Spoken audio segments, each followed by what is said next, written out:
Today we're out on Suzuki's GSX-S range. A couple of months ago you would have seen on the cover we had this little baby. This is the Naked, and it is probably, Carl, the best value for money on the market at the moment, and I think today has reinforced that. Am I right? Yeah, look, I've had the pleasure of riding it with 0 kilometers on it. Yeah, now it's so we ran it in today. So yeah. I've had good fun on it. Granted, I haven't done anything silly because we're still running it in. Yeah. But Kyle, we use the word powerful commuter. I think a lot of people overlook these motorcycles because they're naked and they think they're going to be blown away to death. But that's not what it's for. When I was a lightie, and there was a long before your time, this is the kind of bike we all grew up on. And we all went for as much horsepower as we could with as little wind protection as we possibly could. And those were the motorbikes that you rode. That's when real men were real men. This is what we grew up on. Nowadays, if it ain't got a fairing, people just overlook them. But I really do think they're missing the bus. Look, I think I'm going to say it in general with most of your naked, everyone's got it's this hooligan stigma attached to it. It doesn't have to be. It's not. Yes. It's more than a hooligan machine. It's a daily commute. You can have fun. You can put your mist on the back if you change it. It is a great daily commute. If you ride like a hooligan, yeah, by all means, it can do everything you need to. Correct. But don't know why you're looking past it. It is a great community motorcycle. I couldn't agree with you more, because let's be honest, okay, luckily for our international viewers, we live in South Africa where you can break the speed limit on many occasions. But anything over 140, 150 becomes unpleasant. But the whole rush, and Chris, you'll agree, about a bike like this is how quickly you can get there, and that's what makes this bike fun. That's what it's all about. How cool can you look while you're doing it? Yeah, without you in the shadow of a doubt. But the main reason for today's test is the new, and we've been bugging these oaks to death, the GSX-S, which has got, it's the sports tourer, is that correct? Yeah, so it's the new GSX-S GT. Yeah. And it's essentially a GT sports tourer.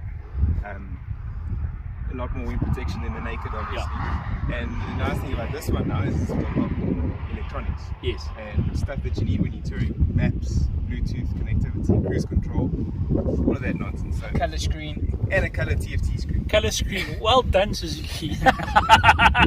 Look, TFT is absolutely the in thing these days, and very people look past lots of riders look past motorbikes if they haven't got the latest and greatest. And Kyle, in your opinion, look, you know that electronics make the hell out of me. You know what? I just find them too they're not irritating, they're nice, but I'm a kind of guy who just wants to get on a bike and ride. But I'm in the minority these days, it would appear. Tell me what you think. You've walked through that TFT. Look, the one thing I must say I really enjoy is, with a lot of your bikes with these TFT with maps, etc., you have to have your bike connected through a headset. Yeah. Okay, before you even see a map. Yeah. With this, for instance, you can connect your phone, it transfers everything. You can see a map.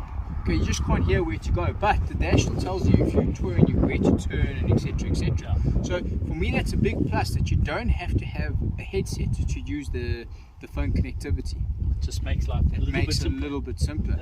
Also, we were talking about it earlier. For us to ride 6 or 7 different bikes during the week, it can be a bit painful or whatnot, because then but if you're buying a bike like this, your GT, you've got your one connect. You just start it, boom, there it goes, and it's connected from the word go.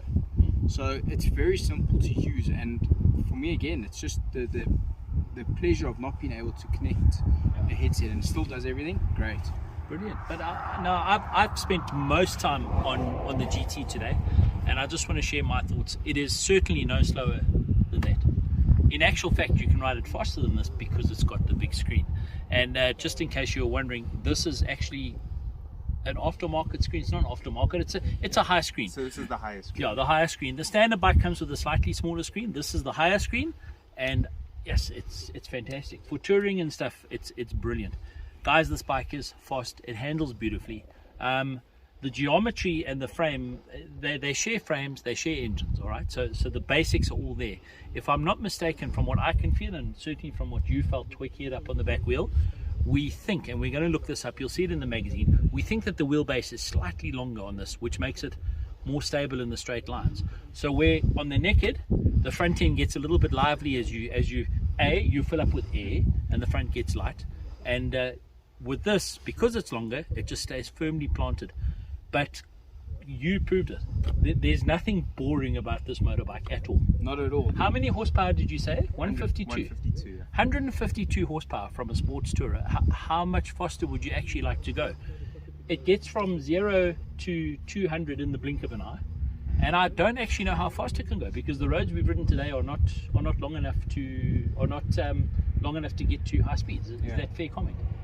But it's got a beautiful sound when you open up about 7,000 RPM. Yeah. It really does have. Did you hear that induction?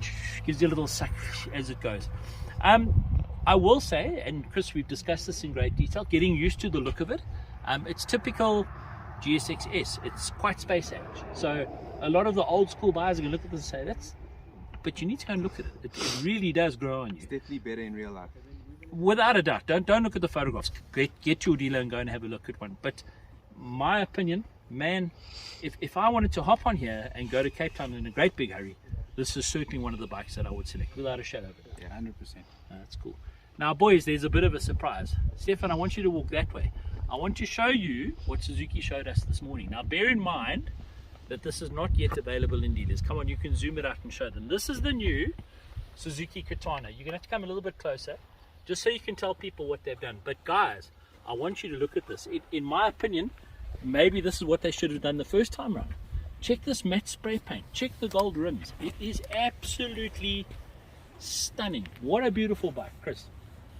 If you can, please just quickly run us through. It's not only a looks upgrade that they've done, and when I say looks upgrade, it's substantial. This thing is stunning. It's absolutely beautiful. You'll see we've got some good photographs. I know a good photographer who's taken a few really good pics. It's beautiful in the flesh.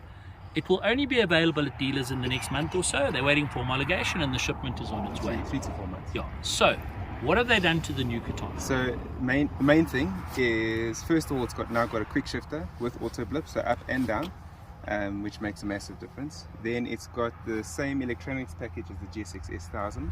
So the A, B and C modes, which is SDMS, and then 5 traction control modes. So that's the main thing. So mapping is slightly different to previous as well, but other than that, it's those 3 things that are. And I've had the pleasure of just riding it up the hill. Probably from the lunch stop we've done about 30 or 40 kilometers. If you're a Katana fan, which I am a big Katana fan, you need to ride it. It's brilliant. After the GT, it feels like a dinky toy. It literally does. It's like you're saying, well, where's the rest of the motorbike gone? It's brilliant. And look, you mentioned the quick shifter. All 3 of these bikes come with quick shifters. Suzuki makes some of the best quick shifters in the business. I'm not saying that because you're standing here. They are smooth. They work at low res, they work at mid range and at high res. And when you kick down that little auto blip, it's just so lacquer. It moves your soul. So guys, this is this is the GSX-S family. They're coming to a dealer near you. You need to go and have a look. If you're in the market for a very fast, very comfortable 1000cc, these are 3 bikes you really need to go and have a look.